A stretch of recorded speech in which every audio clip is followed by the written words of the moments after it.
Should take it yet. Hello. You're not live yet. It says I'm live. I just don't have a picture. Yeah. It takes a minute. Need to make sure that's muted when it comes up.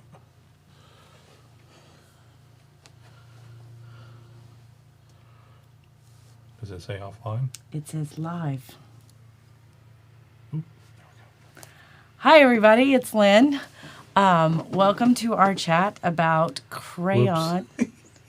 Oh, It's a delay. It's a delay, but that's okay. So welcome to our chat about Crayola Crayon. And our color is orange. So very excited about that. So what we're going to do is I did want to be live so I could look at questions if anybody had questions, because we're going to talk about color and all that kind of stuff.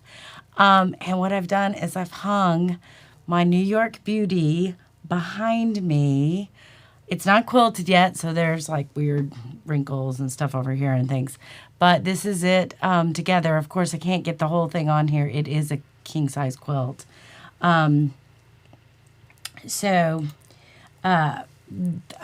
popped up. So this is going to be a little bit different, but I did want to answer questions. So yesterday, the reason I couldn't do this on Saturday is I'm a board member of the Quilt and Textile Museum in Carrollton, Georgia.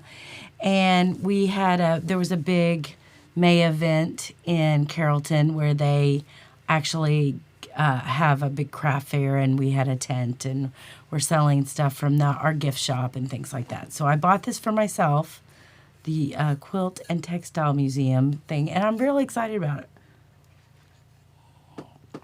Put some water in there because I don't have tea yet. I need to get some tea. Anyway, so I have the go live over here. Hey, everybody. Yay, some people actually joined. Good. So please ask me questions. So one of the things I thought was fun to do yesterday is that when people were walking up to the table, I said, I am here to answer all of your quilting questions. And I was completely shocked what the number one question was. And the number one question was, where do you buy your fabric? I was like, So we had a lot of conversations about where to buy fabric. Now, I'm blessed because I live in a, area that has several quilt stores. Now, none of them are actually in my town, but they're in the Atlanta area, and I can go get some stuff. But I do buy online. So we had conversations about buying online, and then we talked about the big box stores and stuff like that. But I thought it was really crazy. That was the number one question that I got was, where do you buy your fabric? So I thought that was interesting. Anyway, yes, happy Mother's Day to all the mothers. I just saw Liz reminded us it was Mother's Day. Happy Mother's Day to all the mothers. I am not technically a mother of live humans, but I am a mother to live children that have 4 paws. So they didn't get me a present though. I'm quite perturbed at them. No, I'm not. We actually watched a couple of shows upstairs a while ago, and they both snuggled on the couch.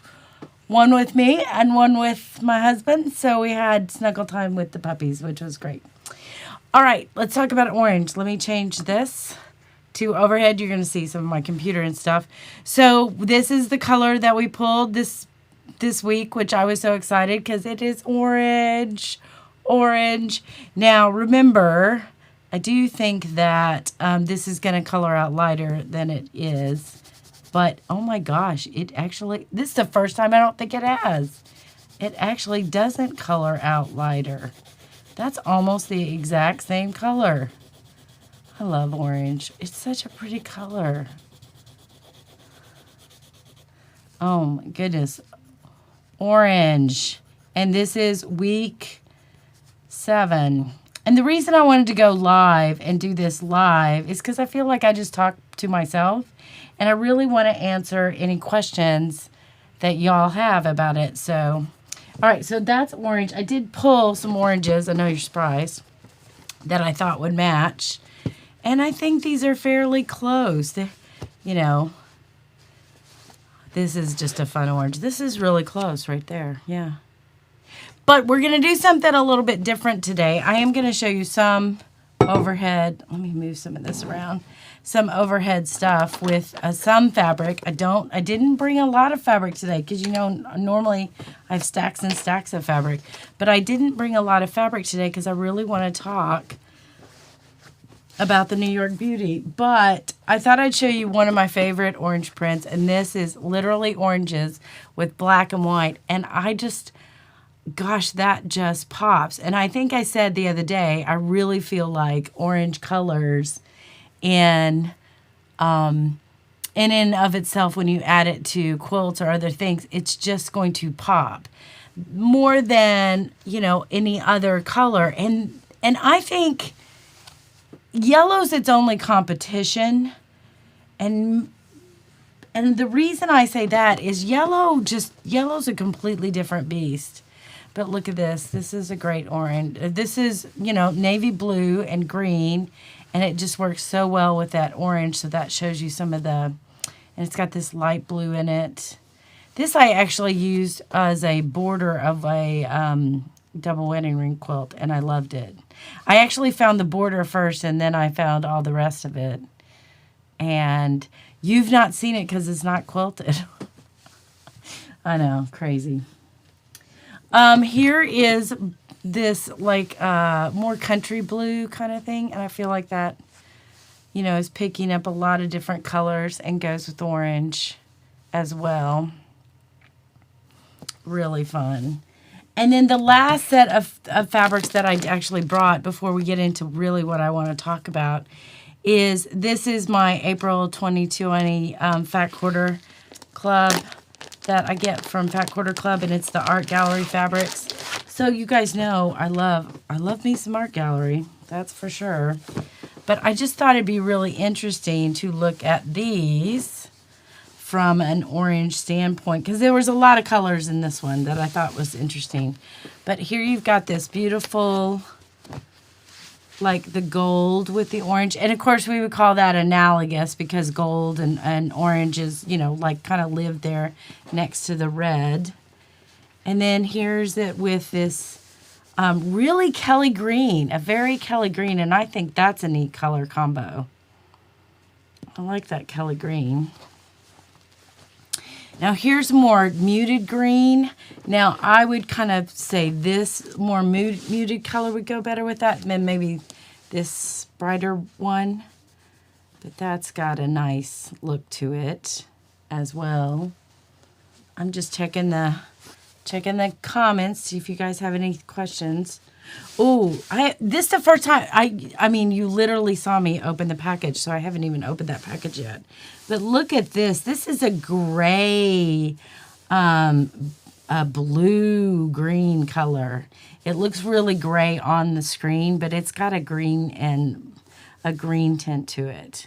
But just look at it. It's got that little bit of hit of orange. Love it. And of course, you know I love red and orange because it's analogous. It's going to go right with it, especially when you pick up some yellow with it. Look, yellow, red, and orange. Love it. That's a pretty red, too. That's a very cherry red. I like that. I like that with lots of them. Okay. And then, of course, there's the yellow and orange, and I think we already saw that that's just really cheery. I think if you took this to grayscale, like with a picture, you would see how this would really be a lot darker in your eye. Like your eye is going to read this as darker than it looks here. Because I think we look at yellow and we think it's always going to be bright, but it does read more dark than you realize, especially in black and white.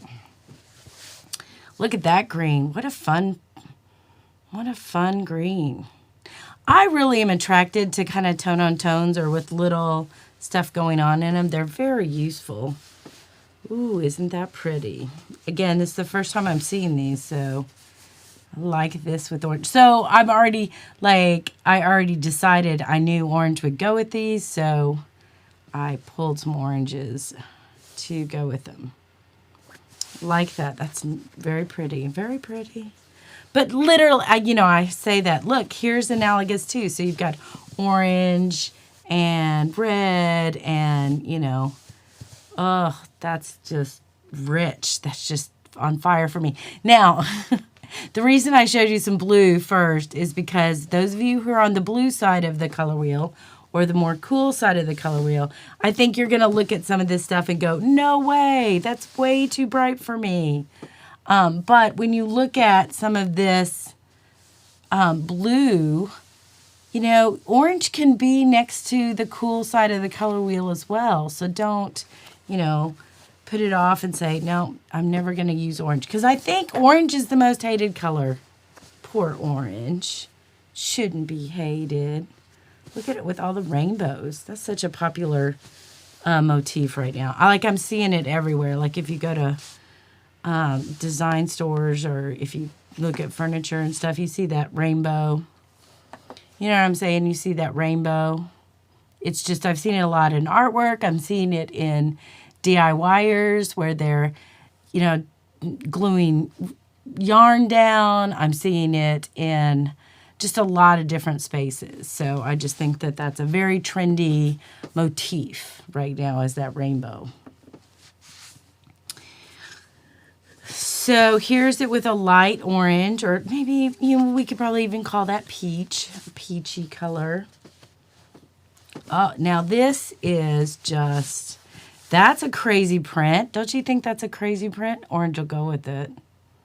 And they've got orange in it, kind of an orange in it, but orange would totally go with that.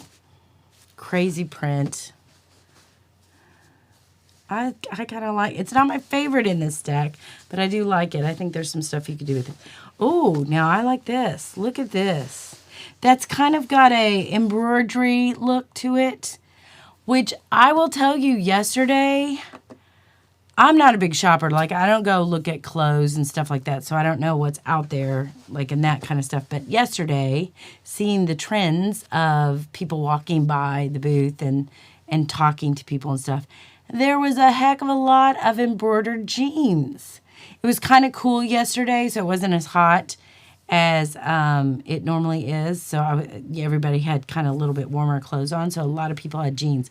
And I was surprised how many embroidered jeans there were. So if you've got an embroidery machine, I'm just saying, jeans may be what you want to embroider on.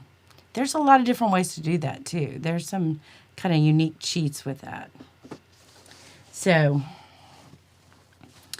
now here is oranges. I totally did not know that this was in here. I didn't know. But this is just a print of oranges. How more perfect could this be? And again, you've got your greens, your oranges, your reds. And they, of course, look great with orange. Very much on that side of the color wheel. This is definitely a more, probably closer to that melon we had last week. That's really what that's close to, is that melon color. Very cool. I think this is our last one, and it's a really light peach. And, of course, that's orange as well. Wow. So I think we scored well with the art gallery. Fabrics. And, of course, if you guys want to join that, this is not sponsored. I'm just telling you, this is a kind of a group of fabric that I buy every quarter, and I enjoy it. So it's not sponsored. They don't give me money, anything like that. Chris, you got to figure out how to use your embroidery machine. That's critical. All right, so I didn't bring out a ton of fabric because I think I talked to you a little bit last week about, or maybe it was when Mike and I were on, we were talking about the New York Beauty behind me, and I thought we would go over some of the blocks individually, because that's really everything I've learned about orange is kind of in this quilt. So I thought if I went over some of the blocks individually, maybe I could talk through kind of what I was thinking in creating that. So I'm going to show you some just pictures of each of the blocks. And we're not going to go through them all because there's 72. And I think that may be overwhelming. So I'm going to show you some of the blocks. And then I'm just going to kind of talk through kind of what I was thinking and why I thought it went together. Now we are testing my memory. But I just think it would be a neat way to talk about orange because this is really everything I know about orange is in this quilt. Because there is not a color, I think, in the color wheel that I didn't join orange with in one of these blocks. So I think that in and of itself is just a study in orange. Now I will say I used a couple other colors that help that along with green and purple. So every block that we look at will have green, purple, and orange in it. And the reason that I did that is, one, I wanted to see if I could. So to me, it was a challenge in itself. And two, I knew if I did something like that and keeping kind of that kind of rule consistent, I would have, you wouldn't be upset looking at all the craziness behind me. Now, I realize this is, I forget what they're calling it. It's a millennial, it's a design trend, which I didn't realize until I started looking at some designers. But there's this millennial design trend that is all kinds of, I think we're moving slightly away from mid-century modern stuff, which is very, harsh lines. In other words, the if you put two fabrics next to each other, there's a harsh difference between the two of them. But the millennial kind of design trend is like putting lots of pattern, lots of fabric together and that stuff. I think it lends itself a little bit to the boho kind of design trend. I will say I'm very attracted to this. This has kind of been in my wheelhouse for years. And I think that this new millennial design trend that's coming out is kind of going to become more and more popular, just like mid-century modern and the modern movement, especially in quilts, where they were very much use only solids. And I'm not going to say that doesn't continue. I'm just going to say that, there are going to be people who move on from that, Like I would say in the 80s, which was 40 years ago, we had a big revival of 18th century reproduction quilts. And so you saw a lot of people making quilts, and a lot of the fabrics were being printed that were definitely 18th century reproduction. And so you saw a lot of quilts in that being made at that time that were kind of a throwback to the 18th century the 18th century type of colors and color palette and prints kind of thing. And so then you moved on and you saw, and I think we repeat ourselves about every 100 years. I don't know. Maybe that's true. I don't know. It's my guess that we kind of repeat ourselves. But, you saw 80 to 100 years, I would say. You saw a lot of reproduction 1930s quilts being made, like in the 90s. Like I saw a ton of 30s prints and just that color palette really coming out. In the early 2000s when I was looking at, when I was joining the Atlanta Modern Quilt Guild, which no longer exists. They had to rename themselves, which I thought was interesting. It's a long story. I just found out this week. Anyway, when I was president and stuff, you saw a lot of Moda coming out with that 50s look, that cherry and that turquoisey color kind of thing. So what I want to do is I want to go here to my pictures, and I'm going to switch my camera so you can see this, and then I'm just going to talk through some of these. So, like this, okay, so just so you know that every quilt block that I did in this quilt is all got orange and green and purple in it.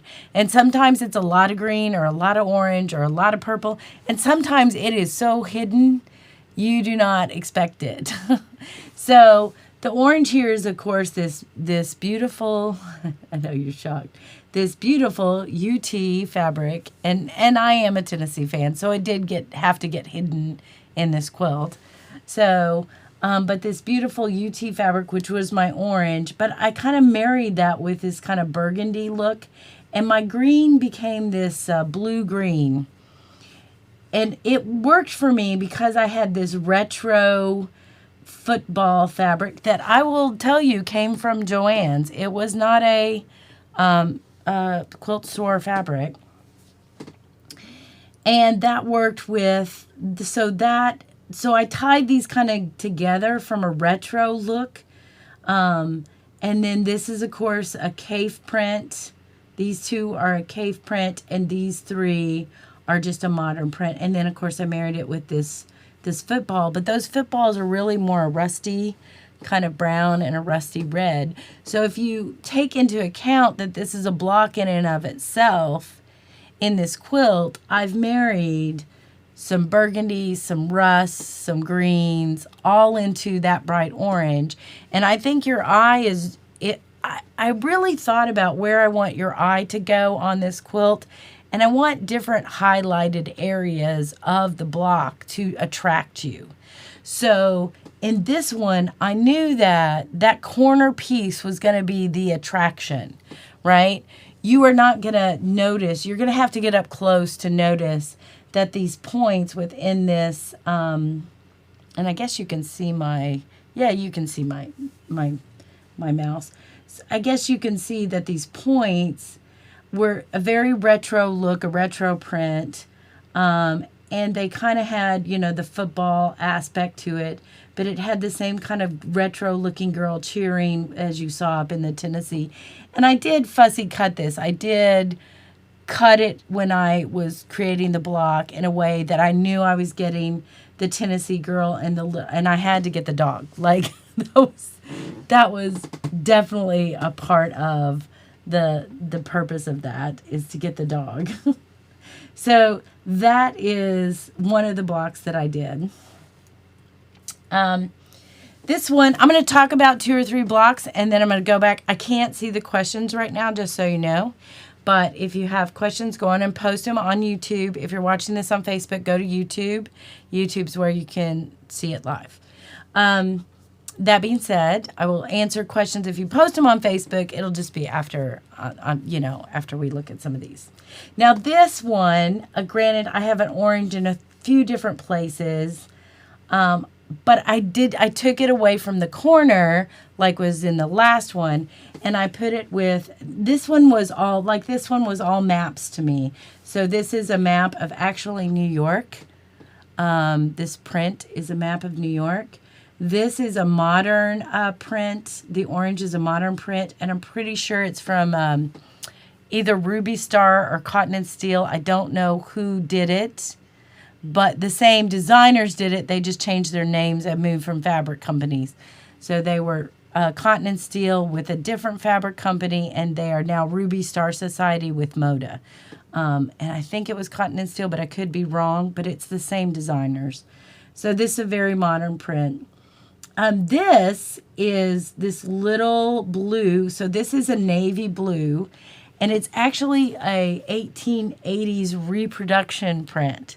So I enjoy putting very modern prints next to very old or reproduction prints, just for the fun of it. And, anybody who says to me it can't be done, I just giggle inside in my head and go, yeah, it can be done. I've done it. So anyway, now you're seeing these kind of up close and in detail, but these are all in, just so you know, these are all behind me. I would have to look really close of where that specific block is that you just saw. So anyway, there's that. So let's go back to this really quick. Okay, so again, that's a reproduction. It's a blue 1880s kind of reproduction. This is another map type of fabric that I found that I thought was really cute. Ended up getting a fruit stand and a florist, which was really important to me to get the florist pizza parlor, barbershop. I think those just kind of ended up that way. But I really did try to get the florist in there. This is more of a purple. It's kind of hard to see, but that's a purple. And then you've got an orange, and then you've got it's a print, but it's with burgundy kind of on a white creamy background. Got some orange here. This is a modern print fabric, and I'm pretty sure it was from an art gallery kind of print. Then there's two different pinks here. So you notice I marry some pinks with some orange. These are the light greens and tans against that orange.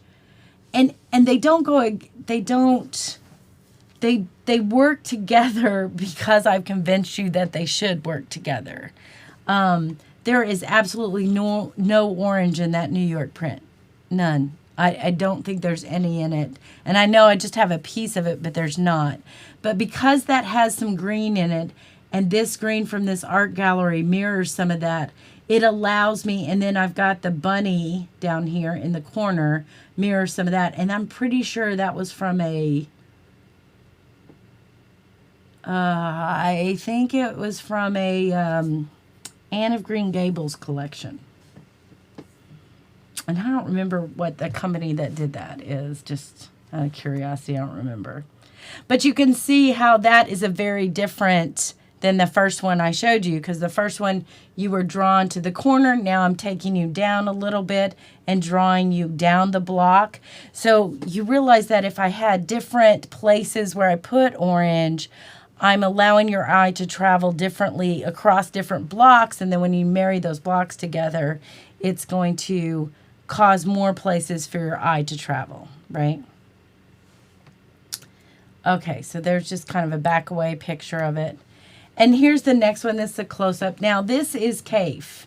The corner is Kaif. It's a real rich fabric. Very, very, I think Kaif has been in the millennial world long before some of us decided to join him.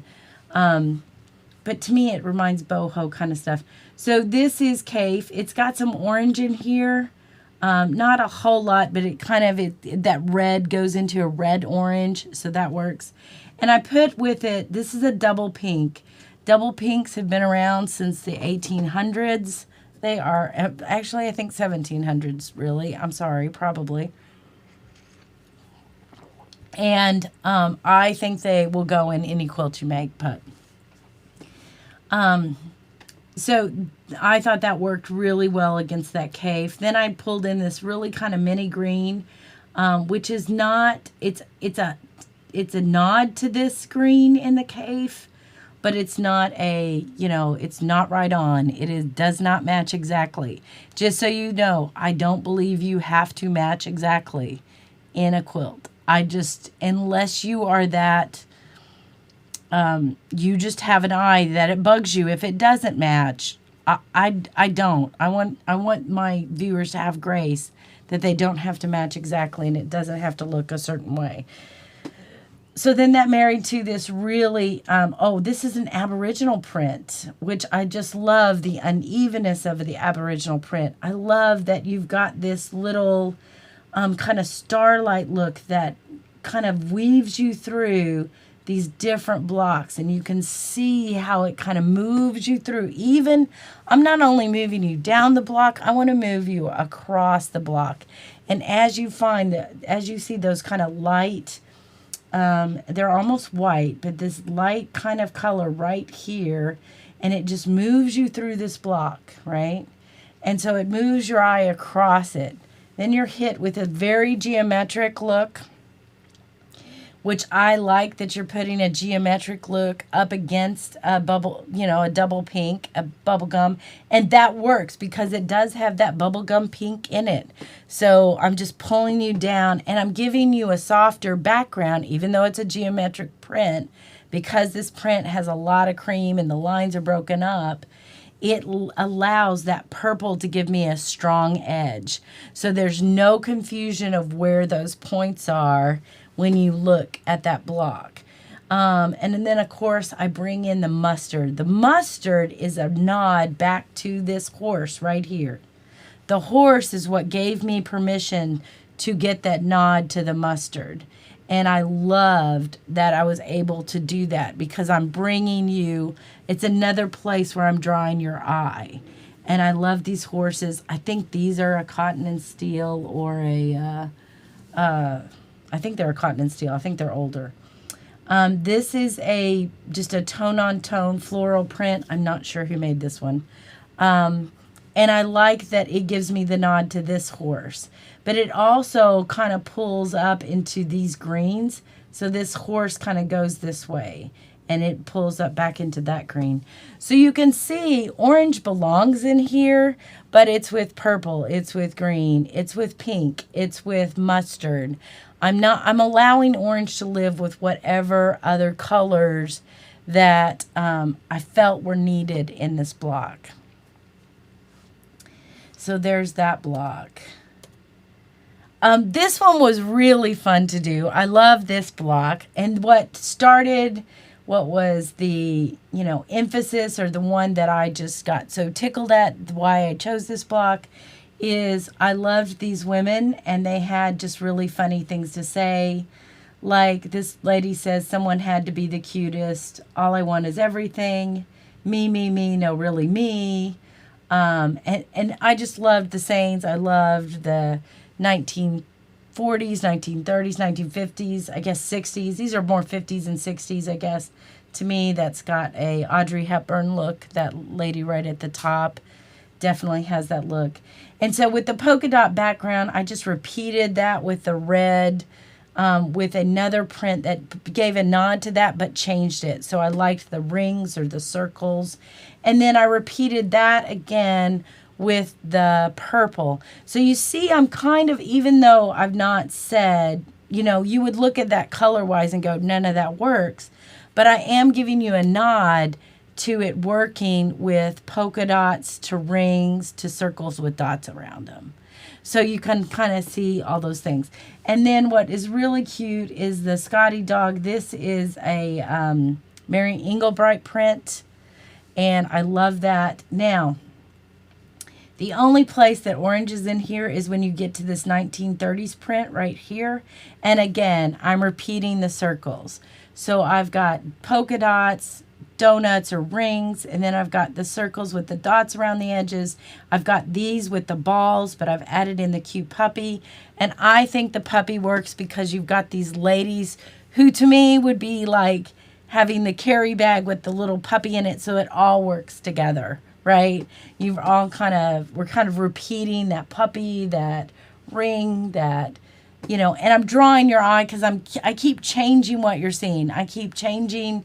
The same element gets changed multiple times. Now, you're going to see this subconsciously in some ways, but it's really there. So it's just another way to look at that.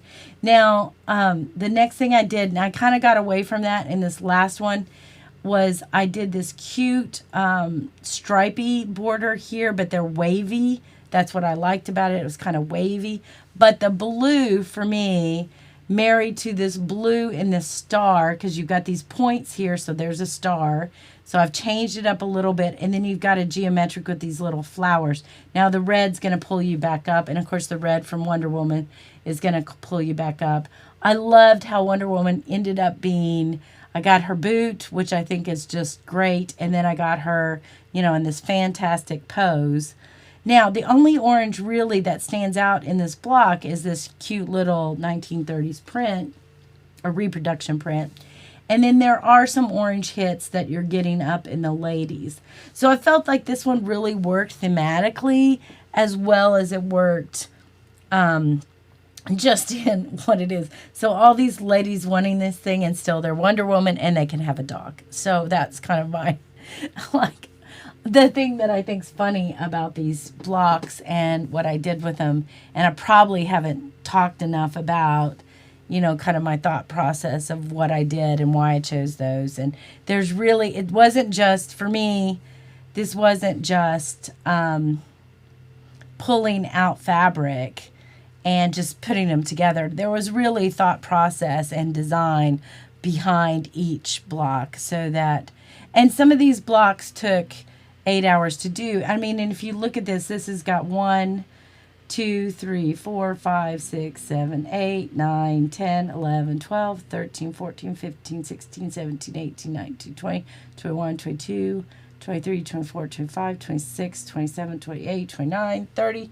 31, 32, 33, 34, 35, 36, 37, 38, 39, 40, 41, 42, 43, 44. This one has 44 pieces in it. So this one didn't take the full 8 hours. Maybe we'll see one that did, but all right. I'm going to, before we talk about the Cinderella block, I'm just going to jump back to,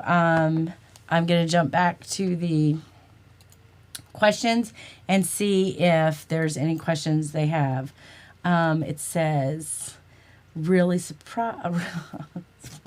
I don't know what you're surprised about. Chris, I don't know what you're surprised about, but that's okay.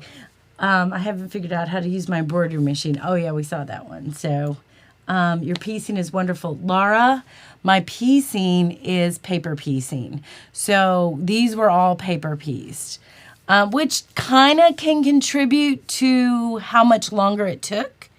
That being true, because you're doing it backwards and you have to think through stuff. That being said, it also makes your precision spot on. Like when you do paper piecing, it may take longer, but man, your points look good. Your points look good.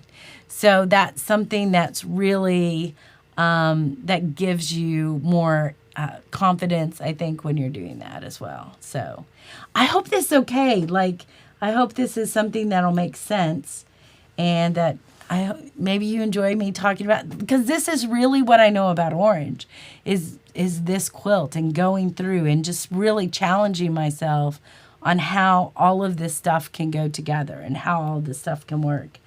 Let's go through a few more just to, because one, I like looking at them, and two, just to kind of talk about them.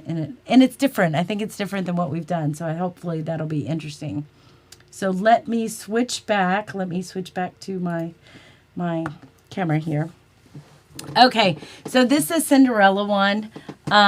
This was fabric I got from a big box store. I'm pretty sure it came from Joann's or something like that. Joann's and Walmart and some of the other big box stores tend to have the more Disney type prints. I'm a Disney fan, so I put some Disney, kind of hid some Disney little hidden things in here that I thought were interesting. Now, so this is a print with all the like old, more 30s, 40s, 50s Disney cartoons. And these are the movie posters for them. So like that's the corner. And I put that in there, but that's really not where you're going to see. The pop of orange only comes here in this. There's really nothing orangey in the corner.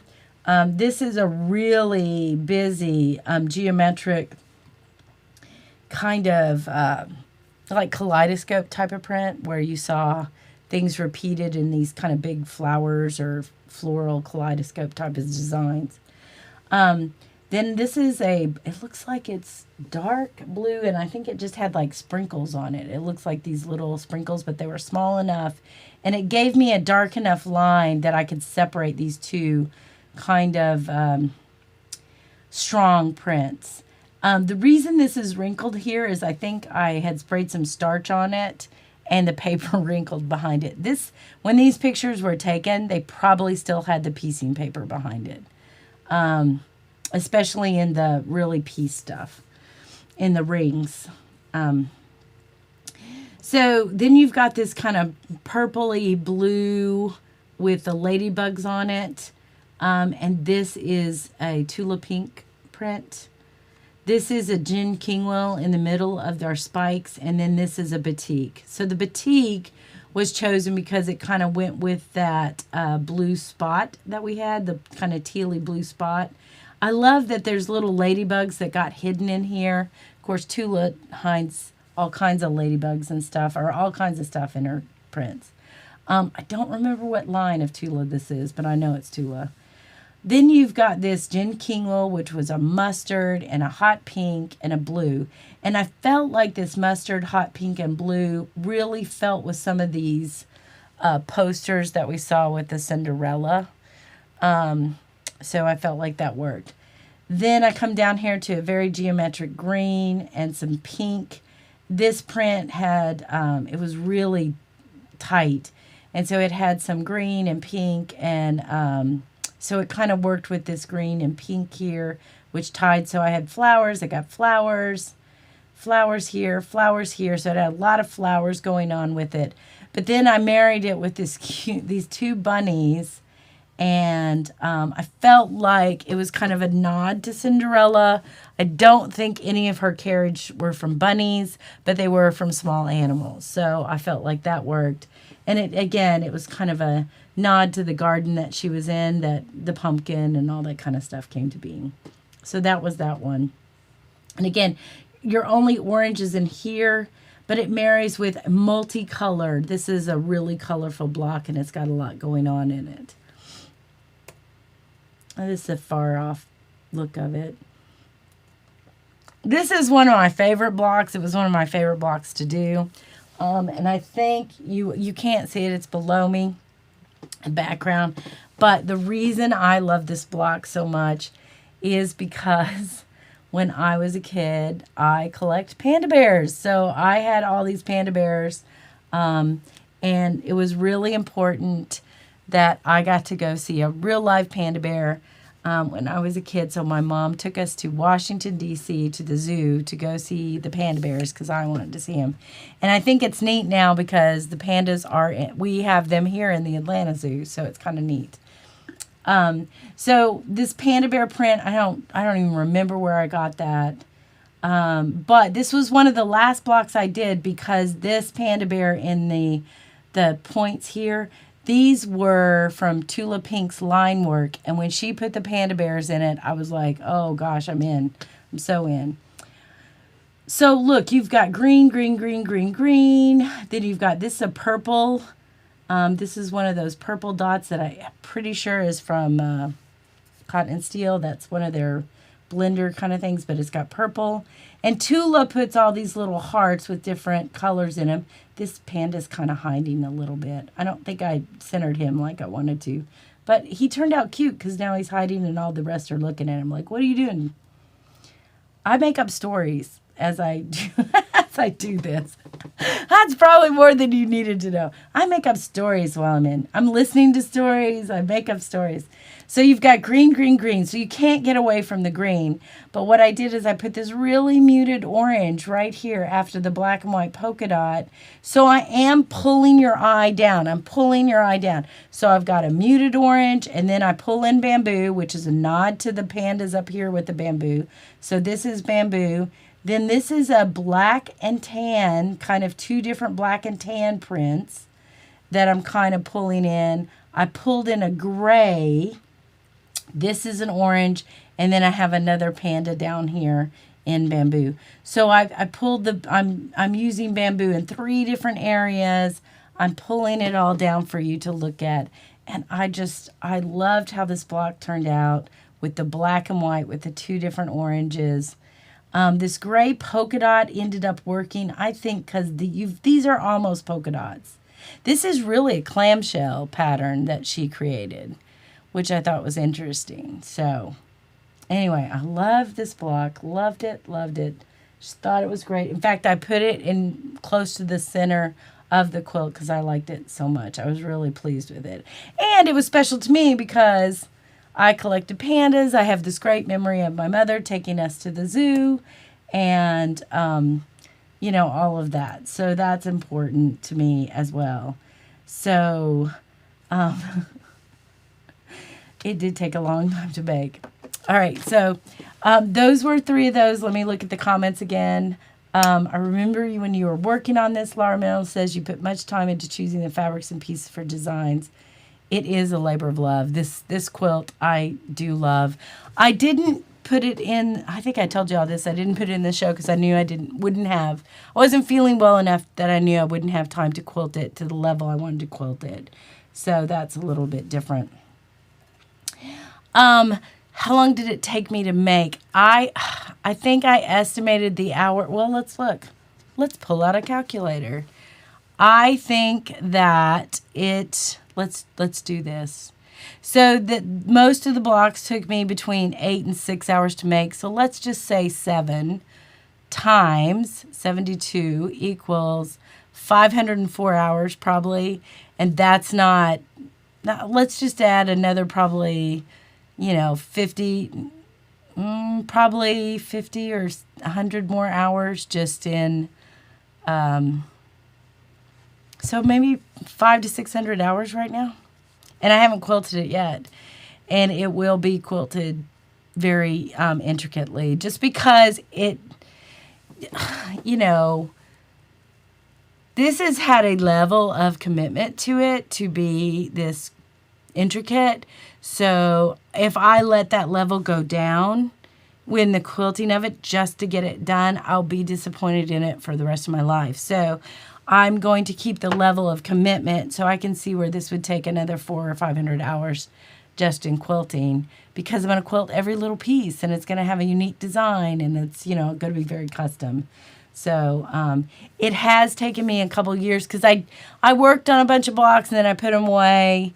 And actually COVID is what I pulled it out to finish. Like I worked on this, like all these, I'm impressed with all these other people. They get all these quilts done. And over COVID, I'm like, I got one. Like I got maybe 2 done. Because I just spent the stitch was ended and I, kind of wasn't working on stuff for the stitch anymore. So I got out the stuff that I wanted to work on. And this happened to be one of those quilts that I really wanted to work on. So I hope that just going over some of these blocks kind of, oh my gosh, I've talked for 45 minutes. So I know.